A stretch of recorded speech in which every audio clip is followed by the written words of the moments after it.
পরীক্ষার দুদিন আগে থেকে আমার হাত পা ঠান্ডা হবার উপক্রম হলো যেন। আমি আম্মার ঘরে দিন রাত এক করে পড়ে যাচ্ছি, সব নিয়ম অমান্য করে। গত 1.5 মাস আমি হাবিব সাহেবের মুখ দর্শন করিনি। অবশ্য উনার কথা ভাবনা কোনোটাই আমার মাথাতে আসেনি, আমি শুধু ভেবেছি কিভাবে এখান থেকে বের হব।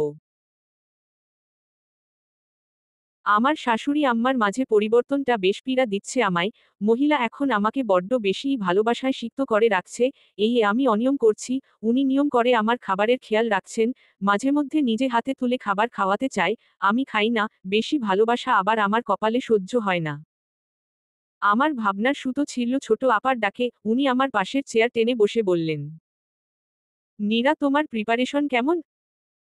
আপা, স্পিকিংটা মোটামুটি ভালোই হয়েছে, কিন্তু আমার ভয় লিসেনিং নিয়ে, আমি ভালোভাবে খেয়াল করতে পারি না। পারবে, তোমার দুর্বলতাকেই সবলতা বানাও। আর সব আমাকে জানিয়ে রেখো, তোমার দুলাভাইয়ের তো এজেন্সি আছে। আমি কিছুটা স্বস্তি পেলাম, এরপর বললাম, আপা, বড় আপা বোধহয় রাগ আমার সাথে। শত হোক হাবিব আমাদের ভাইনিরা, ওর প্রতি টান তো থাকবেই। তুমি চিন্তা করো না, তোমাকে এতটুকু সাহায্য আমরা করব।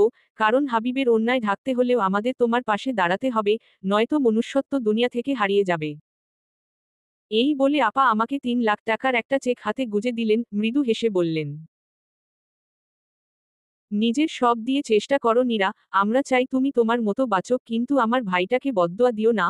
ও যেন নিজের মতো ভালো থাকে, সেই দোয়াটুকু যেন তোমার মন থেকে আসে।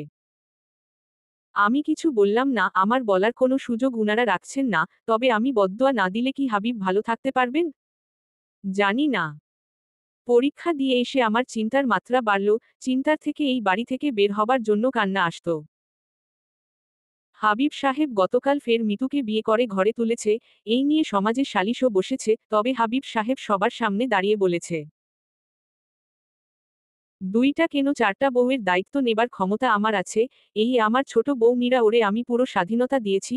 ও কিছু দিন পর উচ্চশিক্ষার জন্য বিদেশ যাবে, এই টাকা কে দিবে? আপনারা? এই প্রশ্ন করতেই অনেকে হাবিব সাহেবের দিকে চলে এলেন যেন। কেউ কেউ বললেন, ঠিকই তো, চালচুলো ছাড়া মেয়েটাকে এত ভালো কে রাখত? এই ভালো থাকার জন্যই সালিশিটা সেখানেই সমাপ্তি ঘটল। এতে যেন মিতুর দৌরাত্ম্য বাড়ল। আমার শাশুড়ি আম্মার রাগ কিছুটা উবে গেল। আমি ভয় থাকতাম, এক রেজাল্টের ভয়, আরেক আম্মা যদি আমার টাকা না দেন সেই ভয়। ছোট আপার 3 লাখ টাকা দিয়ে কিছু হবে না, সেই ভয় আমার জ্বর উঠল। সন্ধ্যা পেরুতেই আমার জ্বরের মাত্রা বাড়ল। আমি কাঁথা মুড়ি দিয়ে থাকলেও বুঝতে পারলাম ঘরে কেউ এসেছে। তবে তাকিয়ে দেখার মতো অবস্থা আমার নেই। সে এসে আমার পাশে বসল, এরপর কাঁথা টেনে বলল, তোমার মতো কাঙাল আমি দুটো দেখিনি। আহারে মেয়েটা। মিতু বলেই হাসল। সেই হাসির শব্দ আমার কানে লাগছে। আমি চোখ বুজে বললাম, তবুও তো আমি কাঙাল, আর তুমি চরিত্রহীনা, লোভী মেয়ে, যার কোনো ঘরেই ঠাঁই হয় না। আমার কথা শুনে মিতু বেজায় চটল, আমার গায়ে থাকা কাঁথা টেনে ফেলে দিল, আমার হাত চেপে ধরে বলল, এই জন্যই তো হাবিবকে বশে রাখতে পেরেছি, তুমি তো শরীর বিলিয়েও পারোনি। মিতুর কথা শুনে আমার ইচ্ছে হলো উঠে একটা চড় মারি, কিন্তু সেই শক্তি জোগাড় করতে পারলাম না।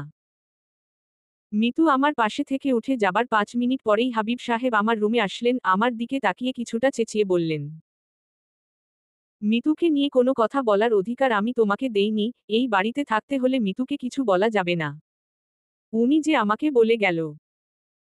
আমার প্রশ্নের উত্তর হাবিব দিলেন না, তবে আমি উনার দিকে তাকিয়ে আল্লাহকে বললাম, আল্লাহ, তুমি তোমার বান্দার সুবুদ্ধি দাও।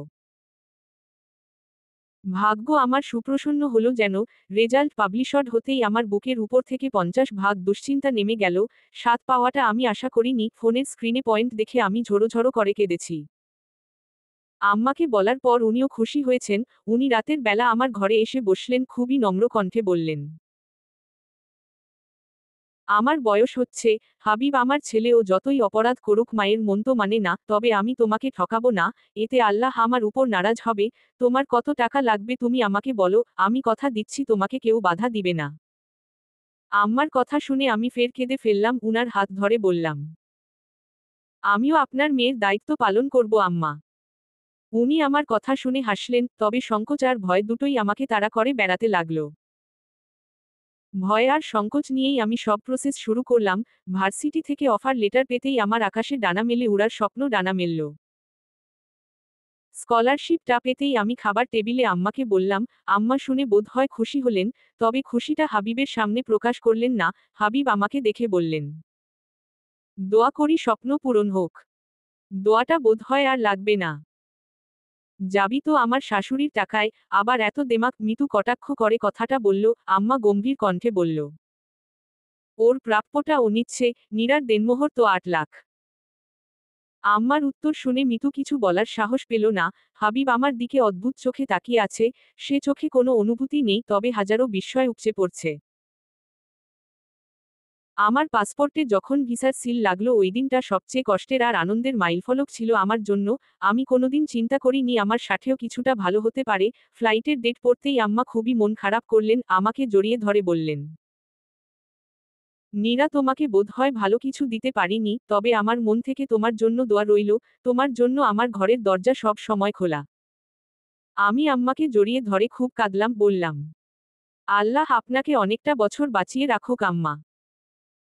আম্মা ছোট আপা আমার সমস্ত শপিং এ সাহায্য করলেন।